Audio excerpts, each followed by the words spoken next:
So I'm going to make a video about R. Kelly in this interview that he had. I am more on R. Kelly's side than I am on the victim's side, but I feel like I need to make this video because I feel like all the documentaries about him are very biased against him and do not look at both sides. And I kind of want to show my evidence to why I believe what I believe. I am surprised that you agreed to do it. Why are you sitting down with us today? I think the fact that the interview starts with her saying that proves that she's actually slightly biased against him, because so many people are making huge amounts of accusations against him, and she is surprised that he would want to do an interview to make his points against what they're saying. I mean, to be surprised that someone would want to give their opinion, it is a bit like saying, I've just watched a video where hundreds of people have said bad things about you. The six-part series interviewed 50 people. Family members, your former tour manager, numerous women who all claim that you abused them. And I'm surprised that you would even want to give your side of the story. You know, I'm really surprised that you would want to, because you're obviously a monster. So you're obviously a very bad person. And I'm really surprised that you would want to say your side of the story. Seriously, if thousands of people were saying bad things about me, why would you be surprised that I would want to do an interview where I address these allegations and give my side of the story? I think the fact that she started off with that means that she's slightly biased against him. I'm just tired. What are the lies that you're hearing that disturb you most? Oh my God, all of them. Got little girls trapped in the basement, helicopters over my house, trying to rescue someone that doesn't need rescuing because they're not in my house, handcuffing people, starving people. I have a harem, a cult. I don't even really know what a cult is, but I know I don't have one, you know. Have you done anything that you regret? Have you done anything wrong? Lots of things wrong when it comes to women that I apologize, but I apologize in those relationships, at the time I was in the relationships. Have you broken any laws when it comes to women? Absolutely not. I noticed how she said, have you done anything wrong or anything you regret? Have you broken the law? But she never asks any positive questions like, do you think you did anything right? The six-part series interviewed 50 people, family members, your former tour manager, numerous women who all claim that you abused them. Are you saying everybody in that documentary was not telling the truth about you? Everybody? If you really look at that documentary, which I'm sure you have, I have. Everybody said something bad about me. Nobody said nothing good. They was describing Lucifer. I'm not Lucifer. I'm a man. I make mistakes, but I'm not a devil. And by no means am I a monster. I'm going to name the names. Andrea Kelly, your ex-wife, Kitty Jones, Lisa Van Allen, Lisette Martinez, Geronda Pace, Faith Rogers, Asante McGee. You're saying everything they said in that documentary about you is not true. What R. Kelly's point here is saying that everything on that documentary was negative, hence proving that that documentary was biased, because how can everything be negative when this guy has had such a good career, such a lot of fame, huge amounts of fans? You know, obviously he has good qualities to him, otherwise he wouldn't have got the fame that he has. And the fact that there's a documentary that only looks at the negative side, it proves that it must be biased, because there's two sides to everything, and if that only focus on the negative side, then obviously it's not the true picture, because every picture does not just have an only negative side. Every picture should have two sides, positive and negative.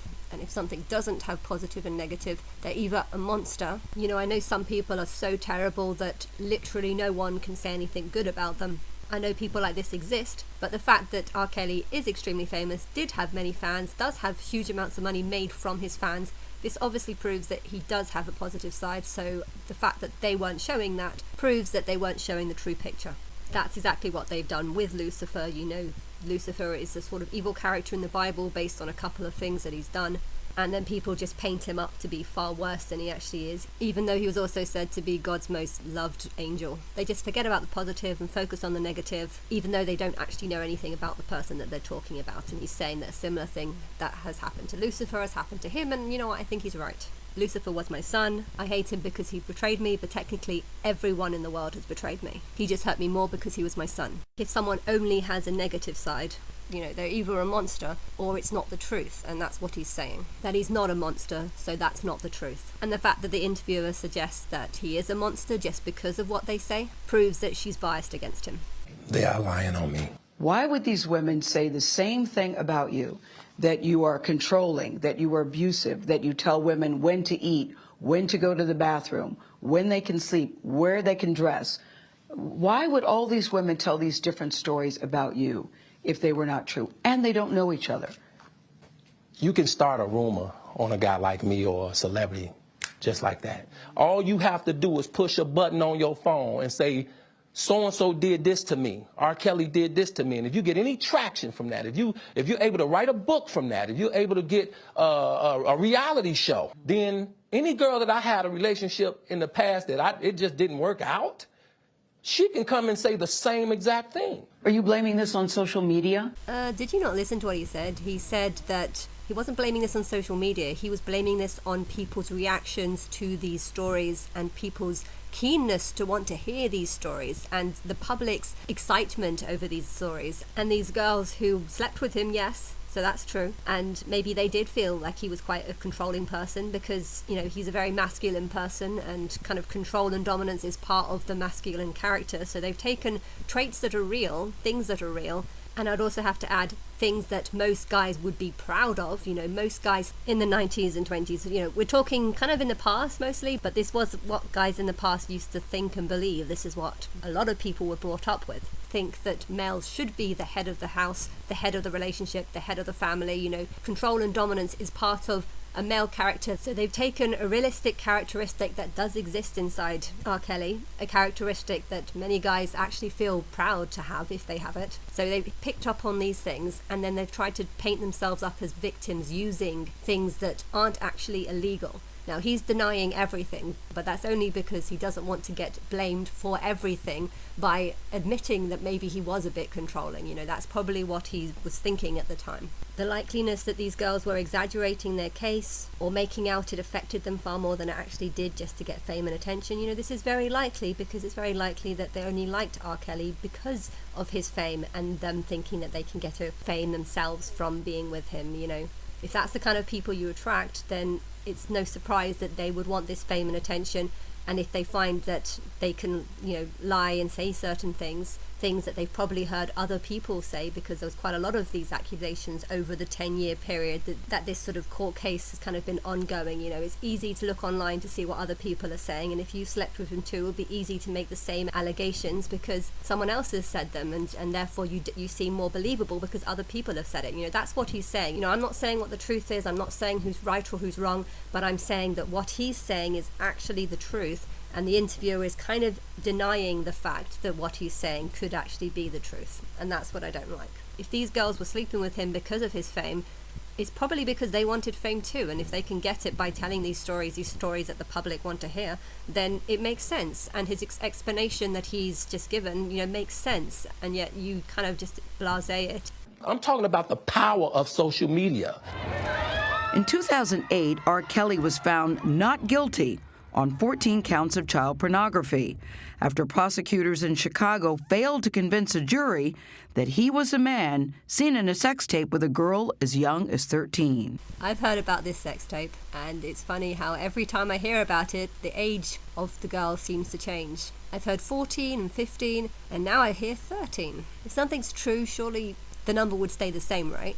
If he slept with a 13-year-old, then that's terrible. So how come I've never heard the age 13 in any of the other YouTube videos that I've heard? But I also went to say that when I went to California, there was a girl in the hostel that I met, and I was so shocked when I found out she was only 12. She looked 18 easily. If you're going to give us a story or a statement that's shocking like that, I feel it'd be more fair to give other details, such as how old she actually looked. Is there a possibility that she was lying about her age because she actually wanted to sleep with him? And I am finding it strange how I've heard about this story, and yet I remember them saying that the girl was 15. So why are you saying 13? I mean, is that actual fact, or is that just a possibility because I think it was determined that they couldn't determine the girl's identity? I think that's why he got let off that one. Or maybe he paid her off. But I'm sure whatever the payment she got was a lot, so... You do know there's a lot of 13-year-olds that choose to have sex with people. It's illegal, it shouldn't happen, but it does happen. So you have to acknowledge that. And none of those girls go away with huge amounts of money because of it.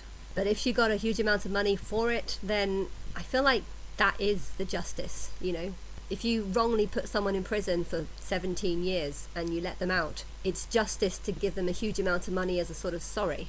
And well, in this case, if that woman who was underage, you know, did receive a huge amount of money from R. Kelly, I feel like that is justice. R. Kelly has had the punishment of losing a huge amount of money, which is a punishment that would have prevented him from wanting to ever do it again. And the girl has had the reward of gaining a huge amount of money that she could go on to buy a house and have a completely different life with. You know, if she was from a poor family particularly, you know, that money that she would have gained would have improved her whole life. And that's a pretty big reward for something that she probably wouldn't even remember when she's older. I would have had no problem with agreeing to sleep with someone when I was 13 if I knew that the money I was going to get from it was going to change my whole life, you know.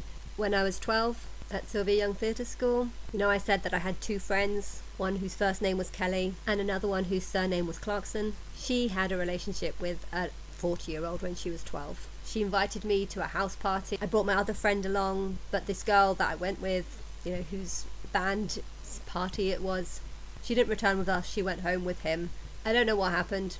I don't really want to know what happened. It's her story, not mine. But I asked if she had sexual relationships with him and she nodded her head. And you know what, at the time I didn't actually think anything of it. If anything, I felt more jealous than anything, until of course I met him. I think we had this discussion beforehand because I was wanting to know why she was inviting me to this party or whose party it was. But I do also remember that the mother kind of encouraged the relationship. You know, she was happy about it. Why? Because he was in a band and his band wasn't even famous. You know, he was just a normal guy to me. You know, I kind of went to the party thinking maybe I could get a boyfriend too, but it was rock music. I'm not really into rock music, so I was like, yeah, this isn't my type. But I was 12 and I had the maturity to know what kind of type I liked at that age. I know it's different for everyone because most people don't mature as fast as I did, but I liked this girl because I thought she was very mature for her age. Was this inappropriate? Yes, it definitely was, but I didn't realise it until many years later. But I also remember after this party, we went back home with my other friend Laura, who later became my best friend. But I remember her being drunk and asking me for a glass of water so she could be less drunk. And I gave her a glass of ouzo and she downed the whole thing and didn't realise that it was actually really strong ouzo. I was such a good 12-year-old friend, wasn't I? And I remember that. I have a very clear memory of that. As for the party itself, I don't really remember. I know my dad gave me a lift there, and I know that it was in some sort of barn house in Hackney. There was an area that was being knocked down, and there was this sort of barn that hadn't been knocked down yet, and this was converted into the party. So I remember a lot of things about it. But I was 12 at the time, and I believe that the guy was about 40 or in his 40s, so very, very wrong. But yeah, I just thought I'd tell you this story because this girl probably made nothing from this relationship, and I feel like this kind of relationship happens a lot, and they weren't even famous, and R. Kelly was famous. So I'm not saying that it's okay to have relationships with younger people, but I also don't think that younger people are completely innocent. I don't see 17 as a child. 16 probably is. But when I was 12, I tricked one of my friends who was both drunk and also 12 into drinking a glass of ouzo, thinking it was a glass of water. So, 12-year-olds aren't exactly innocent. Nor did I see the danger in myself doing that. I mean, technically I thought she would have a sip and then not finish the rest. But yeah, she didn't seem to notice what it was. And yeah, I remember that being a much clearer memory than anything else. I think it's funny how I can say that when I was 12, I had one 12-year-old friend sleeping with a 40-year-old and another 12-year-old that could drink a glass of ouzo and not realise that it wasn't actually water. Oh, and then I had another 12-year-old friend who was obsessing about the Blue Band and managed to get me to go down to the airport to go and meet them. And yeah, she 100% would have slept with them. And honestly, I probably would have done too if I would have met them in the right environment. And an airport is not really the right environment. It's not. Anyway, let's not talk about this. I think everyone is different, and there are some girls who are very mature for their age. Me and this girl were very mature for her age. Do I think it was right? No, not now, but at the time I didn't think anything of it because I didn't see myself as a 12-year-old girl. I saw myself as a fully grown adult. And I feel like the people who I was most friendly with were people who were acting older too. I was friends with people who I felt were most similar to me, hence people that had a higher level of maturity. But I also need to add I'm pretty sure I remember the girl's mother being okay with the relationship. I don't think she knew how far things had gotten in the relationship, but I remember feeling slightly jealous over the fact that she had someone in the music industry. Her mother did a lot to want to get her to be famous. You know, she even sold her house to go live in a caravan just so that she could pay for her Sylvia Young Theatre School's fees. So yeah, she did a lot for her daughter because she wanted her to be famous, even including encouraging this relationship with someone in a band who was considerably older. I think she was hoping that he would give her lots of songs and she'd start up her career. And I also know that her mother actually works as a foster parent, e.g. being paid by the foster care system to look after children. But yeah, we all know that the foster care system is all screwed up because it's all about making money. Making money off children, which is something that mothers do sometimes, especially if they're from a poor family and don't want their children to be raised up with the same poverty that they faced. There's good and bad in everything, and I want to try and show both sides of the story. What do you want to say to your fans? Last month, Kelly was indicted again, this time charged with aggravated criminal sexual abuse of 4 women, including 3 who the charges say were minors at the time. Have you ever had sex No. with anyone under the age of 17? No. Never. No. I have to tell you, it's so hard to believe that based on all that we've read. I'm going to tell you something, Gail. Yeah, no, I think he's lying there too. I think he definitely knows that he's slept with 17-year-olds. But I feel like he feels how the girl from Mean Girls would feel, like, you know, there's a burn book that has lots and lots of horrible things in it, and she is responsible for writing a couple of the pages. E.g., she wrote that one of the teachers was drug pushing, even though she knew that wasn't the truth. So she is responsible for some of the lies. But she's not responsible for all the other things, but she feels like if she confesses to admitting to writing some of the pages, she's going to take the blame for the whole book rather than just some of it. You know, I think R. Kelly knows that he has slept with a few 17-year-olds. Technically, that's not actually that bad in my books. Like, I guess it's illegal and stuff, so he doesn't want to confess to that. But 17-year-olds are not really children, you know. I don't see that as a crime, and I think in England 16, 17 is actually considered legal. I mean, I think it's frowned upon, but it's considered legal. Sometimes there's a difference between breaking the law a little bit and breaking it a lot. You know, drink driving, if the legal limit is 3 drinks and you have 4 drinks, okay, technically what you're doing is illegal, but there's a difference between drinking under 4 drinks versus drinking under 10 drinks. Likewise, sleeping with a 17-year-old might be illegal, but if the woman is claiming to be 18, or if she looks older, or if she acts older, then it is different. In this interview, you're trying to put like all the blame on him, and he's feeling a need to try and deny everything rather than just accept that there is some things that he has done wrong. But maybe he didn't even know at the time that they were underage. But he, like the girl in that Mean Girl story, you know, didn't want to confess to some things in case people think that's a confession to everything. Mm-hmm. So they're lying on you. That's your explanation. They're lying on you. Absolutely. Absolutely. Absolutely. You feel that people have maligned your character. I have been assassinated. I have been buried alive. But I'm alive. So I think the point you're making is, and correct me if I'm wrong, that you have never held anybody against their will. I don't need to. Why would I? Well, How stupid would it be for R. Kelly, with all I've been through in my way, way past, to hold somebody, let alone 4, 5, 6, 50, you said. How stupid would I be to do that? See how the interview kind of merged those things together. So he was saying he 100% has not slept with 17-year-olds. Of course, that's nonsense. He slept with Aaliyah. Aaliyah was only 15. So yeah, he has just lied on camera. That was a mistake that he made, because once he lied about one thing, it makes people think that maybe he's lying about everything else. I do think he has slept with 17-year-olds, perhaps even in his later years, but I feel like he's denying that because there's so many allegations going on around him, and he's kind of crossed his brain thinking, well, I have done that, but I haven't done the rest of it.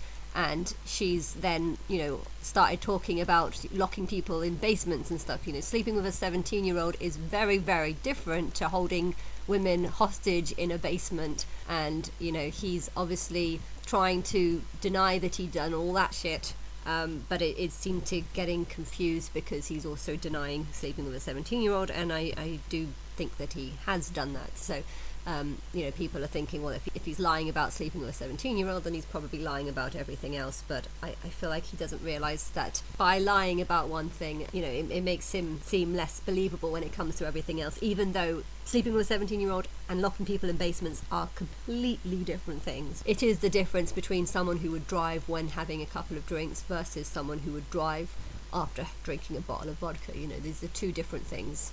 And the interviewer doesn't seem to realise that there's a big difference between someone who would accidentally sleep with a 17-year-old, maybe accidentally, maybe on purpose. It's not that much of a crime, but, all the other things are big crimes. And, for them to not acknowledge the difference between the two, just kind of, it's not a good interview, basically.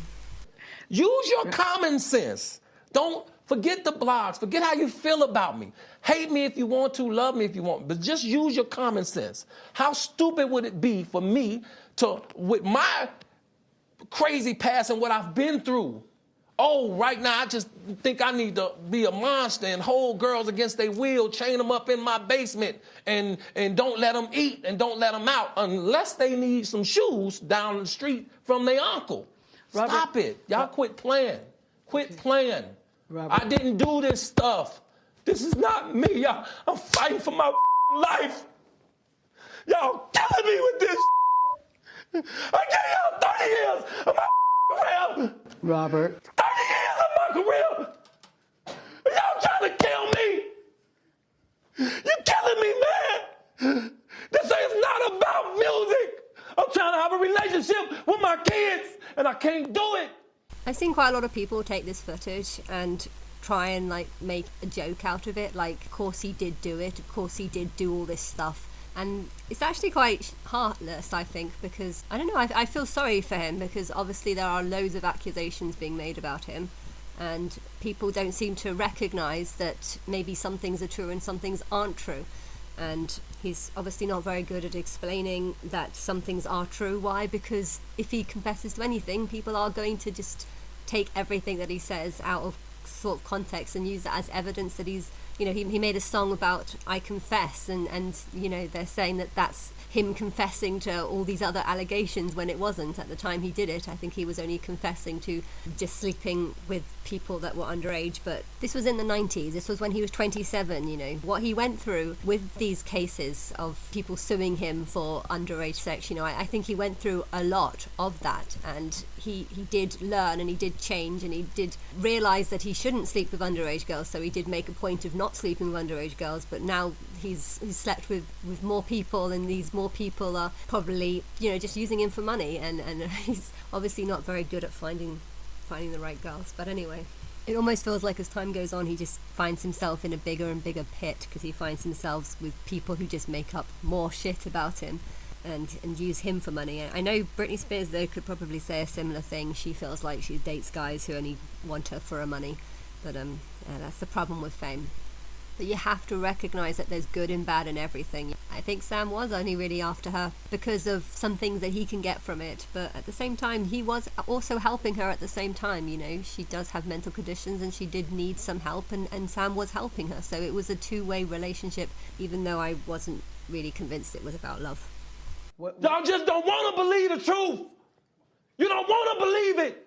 At this point, we briefly pause the interview to give Kelly a moment. His publicist helped calm him down. I hope this camera keep going. No, we're going to let the camera keep rolling. This is not true. It doesn't even make sense. Why would I hold all these women?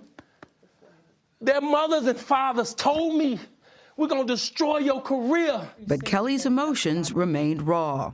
And I would accuse your emotions of being blank, heartless, dead, and you're clearly not able to sympathise at the fact that maybe he is actually telling the truth. Maybe they did want to destroy his career, our personal vendetta. Maybe the adults felt like this guy had taken their child away from them. Or maybe the press were just giving them loads of money to say that this was happening. George took my sister. For many years, I hardly ever saw my sister. That's why I know very little about her, because they lived together from a very young age. And then we didn't really see her for a very long time. I can imagine that there are plenty of mad parents, just like my mum, who kind of get angry at the thought of, some guy coming and taking their child away from them. But that doesn't mean that he did anything wrong, These weren't children. They chose to be with him. They might have not even liked their parents that much. I mean, that was the real reason why Sophie never wanted to speak to me or my mum or my dad, because she didn't like us very much. You know, she liked George, she chose him over us, and that was it. We never spoke to her really for 10 years. But she was over 18 and that was her choice, so we have to respect her choice. If these parents are not respecting their daughter's choice, then I think it's actually just a negative reflection on them. But by painting up their daughter to be some sort of victim, I feel like they can get sympathy from the media and perhaps make money out of the stories that they sell. Some parents can just be possessive, or maybe they feel that they can make money out of pretending to be possessive over their children. When it comes to these stories, I don't know what the truth is, but I know that I need to be open-minded to both possibilities. I also know that some parents are genuinely possessive, and this could actually be the reason why the children run away in the first place, because they hate how their parents are possessive over them and are trying to control them. And when I say children, I don't mean children, literal children, I mean just the daughter, the bloodline. You know, even if you're 30, you're still someone's daughter or child, so that's what I mean.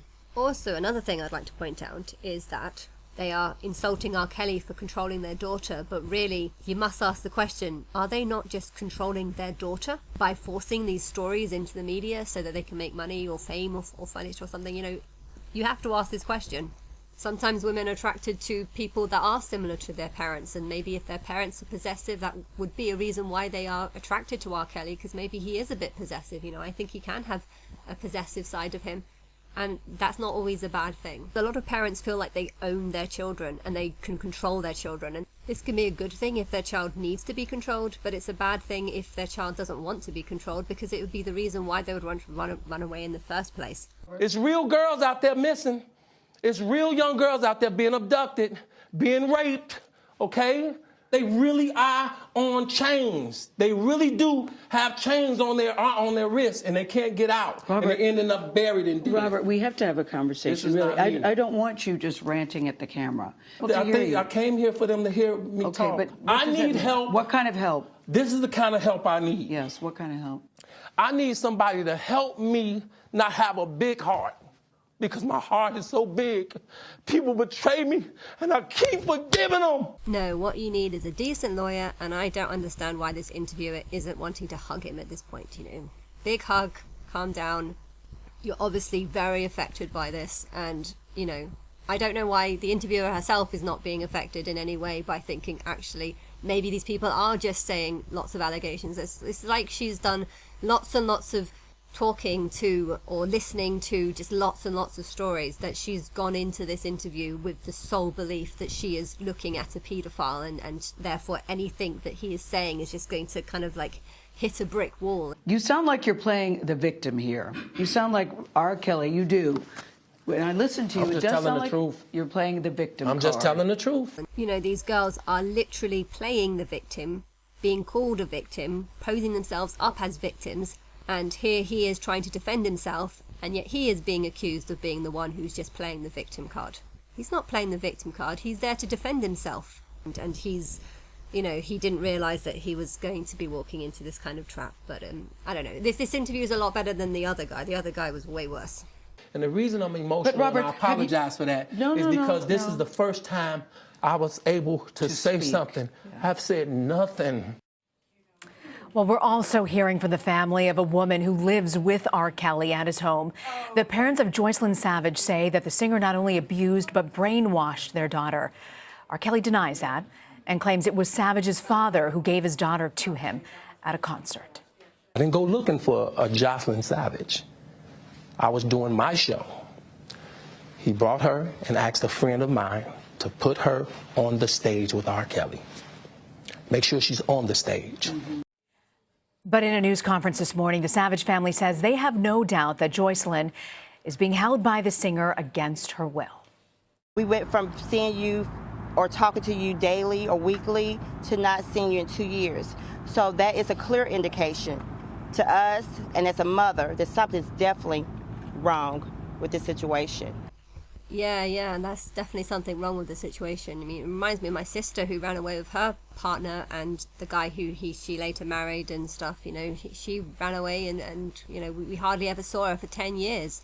Oh, but my mum is completely batty, and I completely understand why she would do it, because my mum's not a great person, you know. And you know what, R. Kelly said that the father actually sort of begged him to put her on the stage, and you know what, I think that's probably very likely, because there would have been loads of people wanting to be on the stage, and sometimes pushy parents actually gets the child noticed, and therefore I'm actually inclined to believe R. Kelly, because I have been to Sylvia Young Theatre School and I know that pushy parents exist, and I also know that the people that get most of the jobs are people who have pushy parents. That's from experience. My parents never went into the school office to try and get me work. Well, she did once, and I did actually get the Joseph and the Technicolor Dreamcoat job because of my mum going in and asking why other girls have got it and why I haven't. So that was the only reason why I got that job, and there's only 2 other things that I got other than that. But you know, other girls in my class were getting work all the time, and they were the ones that had parents that would literally go into the office asking every day for work to be given to their daughter. So in the same way, if the only reason why that daughter ended up working with R. Kelly was because of the parents being pushy and trying to like force their daughter on him, you know, I kind of believe it. And we won't stop until we have our answers and make sure your well-being is okay. If the answer to why your daughter didn't want to talk to you for 2 years, you know, if the answer is actually that she didn't like you very much, how would you actually take that? You know, would you take that wrongly, just in the same way that my mum would? And probably actually my mum would just ignore it and just completely ignore everything my sister says. And then of course if something goes wrong with the relationship, oh, blame it all on George, blame it all on George. Sophie takes no responsibility, it was all George's fault who kidnapped her and held her hostage, you know. Literally that's exactly the sort of thing that my mum would do, and she's completely batty. My mum said all sorts of things against my sister's ex-husband ever since they split up, you know, that he's been brainwashed her, that he's caused her to have autism, that the only reason why she has autism is because of him, that maybe whatever he's put her through over the last 10 years, you know, has been so horrific that Sophie can't look after herself, and that she's been traumatized by him, and that's the reason why she can't look after kids. You know, my mum said it all. But I also know it's all nonsense, because this was Sophie's choice to be with him. This was Sophie's choice to stay with him. And every time Sophie wasn't with him and we did meet up with her, you know, we would always end up in arguments and fights. So, you know, I don't trust parents that claim to be loving, doting parents, because my mum would claim to be a loving, doting parent, even though our family is the most messed up family ever. So therefore, I really don't trust parents that pretend to be loving, doting parents, because really they could just be like my mad mum. From Gayle King's interview, what really stood out to you, Renee? You know, what was shocking to me about the interview is I think that R. Kelly and his people perhaps thought this would be able to paint him as a more sympathetic figure. And if that was the goal, I think it failed miserably. It failed miserably because the interviewer had no intention of trying to help him. The interviewer only wanted to try and get a confession out of him, and she didn't get her confession. Instead, he sort of retaliated and kind of turned angry, which only made him look worse, because, you know, someone who could be angry at something, you know, might be angry and do lots of shitty stuff, you know, so it did definitely work against him. But yeah, I think to even think that the interviewer was there to try and help him is a mistake, because it's clear that she was never out there to help him. She was only out there to try and get him to confess to things. It came off looking like the latest chapter of Trapped in the Closet. You know, he was unhinged, he was overwrought, he was evasive. So you know, that's what really came off to me. It came off as someone who was trying to manipulate the audience the way he allegedly has manipulated these women. I would say that she was trying to manipulate the audience because she believes that he's guilty, and she was just trying to get a confession. You know, it was remarkable. So many people are commenting about Gayle King and her composure. She actually was speaking to my colleagues, Vlad and Anne-Marie Green, earlier this morning, saying at no point did she feel that R. Kelly was going to threaten or harm her. But a tweet that you mentioned this morning kind of caught our attention, and you say, now we see exactly how R. Kelly behaves when challenged by a woman.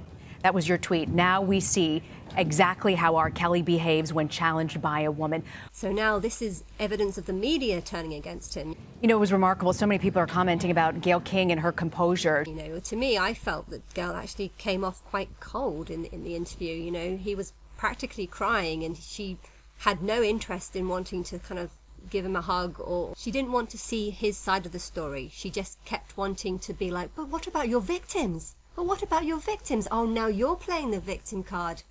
To me, it felt cold on her part, and yet you're trying to make out that actually she came off very well. She came off very well.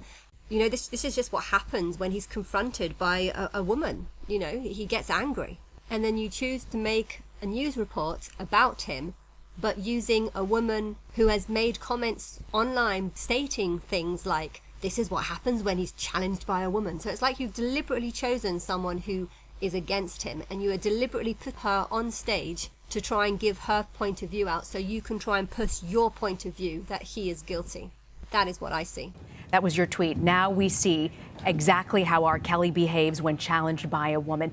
I mean, that comment alone brings out the issue that this wasn't an interview. This was someone challenging someone into trying to get a confession. This guy is facing 30 years in prison. So how is it fair to expect that he's not going to get angry if he thinks that this is all lies? But if he's being interviewed by someone who is convinced that he is guilty of everything, of course he's going to get angry. This is something you would expect to happen. This is not just talking about a year in the prison cell. This is talking about his life. He is literally fighting for his life. I don't know how many years he was thinking that he might get in prison because of all these allegations, but I reckon it was at least over 8 years, perhaps 20. And you know what? He got 31. Can you believe that? He had a right to be angry at this point. And he's got media making out that, oh yeah, this is just what happens when a woman challenges him. No, this is what happens when you threaten to put a man in jail for 30 years. Sorry, but use your brain. I agree with him. The media and everyone is ganging up on him just like you are ganging up on him by claiming that he is guilty of everything, even though part of his excuse is that the media are just turning against him.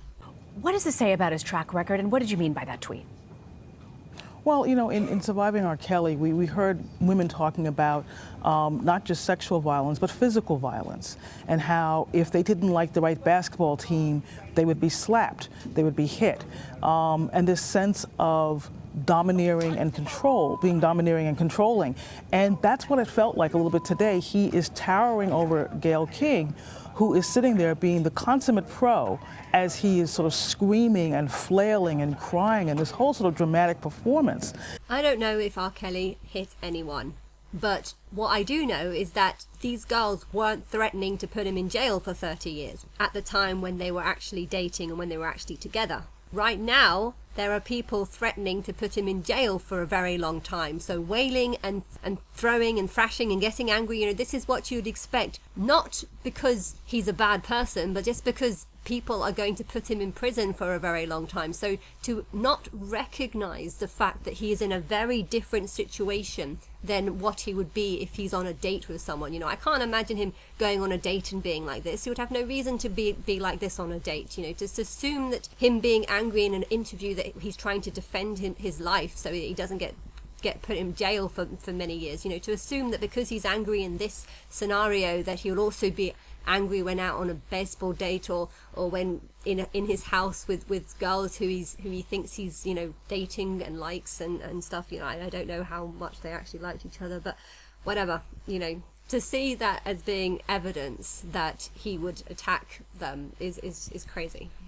It's a little bit like sticking a human in a lion cage with a knife, watching them get violent as they fight for their life, and then saying, "Ha, I told you he was a violent person." It's like, yeah, he's fighting for his life. That's what you would expect. And it just made you wonder that if that's what he does on camera, what is he like when nobody's looking? Right now, he's not fighting Gayle, he's fighting the media, he's fighting you. He's trying to stand up above you, but he doesn't know how to because the media are coming from all directions. So he actually feels like the smaller one, and the media seem like the lion. What do you think the court of public opinion has to say? I do think there may be a bit of a shift. I think it did make a difference when his longtime record label dropped him. I think that there's a sense that, it isn't just about the money anymore with R. Kelly, that as someone to be affiliated with him, he's a bit of a liability. So, he may get another bump on certain streaming services, and there may be a curiosity factor there. But I want to believe that the career R. Kelly has had for the last 30 years is effectively over. This is why I hate American news. American news should be about giving news, not giving opinions based on people you don't know, don't meet, and okay, maybe you have done a bit of research into it, and okay, it's not wrong to give an opinion, but I just feel like there's a lot of manipulation going on the media's part. You've argued that the voices of black women have been left out. Do you get the sense that people will now take their voices more seriously? Okay, then you start using the race card. I think what the movement has done is amplify all voices, and I would certainly hope that that would include the voices of black women. So I have to think that their voices at last will be amplified, but it shouldn't just stop with the Kelly accusers. I hope it happens to other black women as well. You know, the unfortunate part of the Me Too era, Renee, is it takes moments like these to re-enter the public consciousness, to remind people again over and over again. How do you keep the attention up? So the thing about the Me Too movement is that it should include women and men. Abuse can come in many different forms, and getting a huge amount of people in the media to gang up on one person, this is worse than someone that's just had a rape attack. You know, this is actually being ganged up on by hundreds of people, and this is what you are doing to R. Kelly by assuming you know the truth, presenting it as kind of truth mixed with opinions, mixed with, well, obviously this is truth. You know, it's kind of like, it's making him a victim. Keep the attention up on a serious issue like this without having these explosive moments to get the world to sort of pay attention. Well, I think, you know, there has to be a kind of societal shift with Me Too, and I think that's exactly what Tarana Burke had in mind when she founded this a decade ago. You know, it's about these big moments, but it's also about creating safe spaces where victims can tell their stories without repercussions. That's a very good point. I mean, what happened to R. Kelly's safe space? I mean, this interview was supposed to be him giving his testimony, giving him his side of things. It was supposed to be a safe place for him to express his opinion. Instead, he ended up just feeling like a target who was made to feel guilty for everything he did or didn't do. But yeah, trying to sort out the lies from the truth didn't seem to be what the interviewer was actually interested in. She mostly just wanted to get him to confess to things.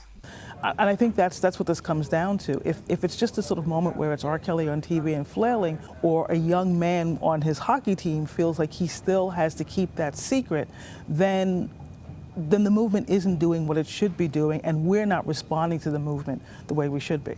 Are you optimistic, Renee, about the future?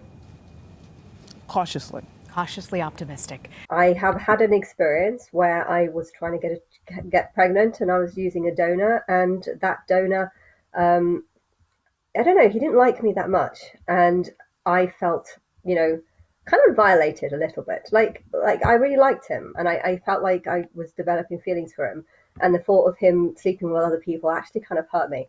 And when I'm thinking about that situation, it kind of reminds me of R. Kelly's situation. You know, I think he attracted a lot of girls who liked him for his money, for his fame, and for his power. And then when they realized that he was kind of just playing them and going on from one girl to another, I think a lot of them felt hurt, and I think a lot of them were happy to go, you know, on camera and paint themselves up to be a victim that they're not.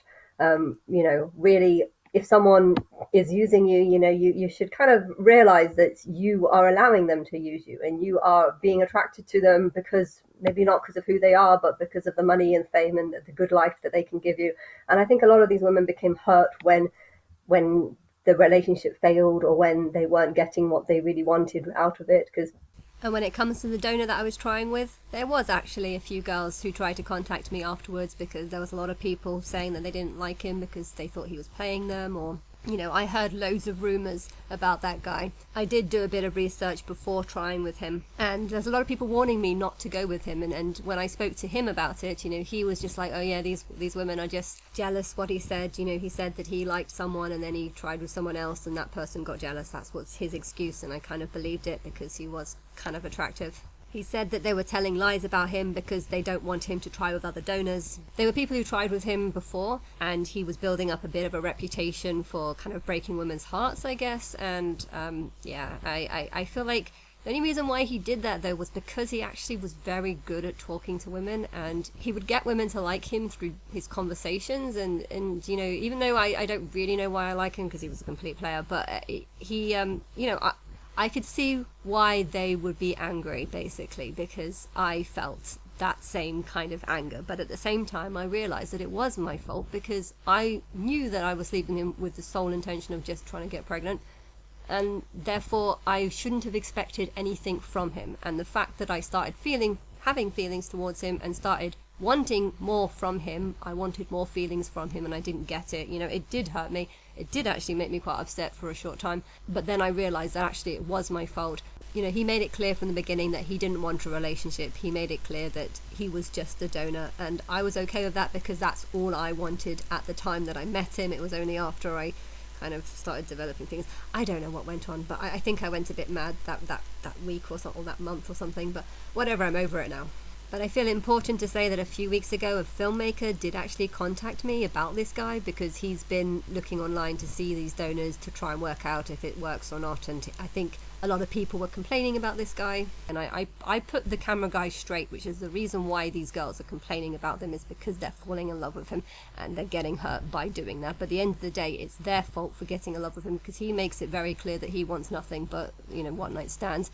And I guess, they are hoping for more. And yes, I made that mistake a little bit, hence why I kind of blocked him and have not tried with a donor since. I don't like feeling how I felt, but at the same time, it's not his fault, and I would never go on camera to turn against him. I think he's a player, but I kind of like. And it is kind of strange because the conversations that I had with one of the girls who seemed to like him the most, they were actually saying similar things to what the girls on this documentary are saying, that he didn't want her to talk to other guys, but he did have a bunch of sex tapes and was trying to get her to experiment in those different ways.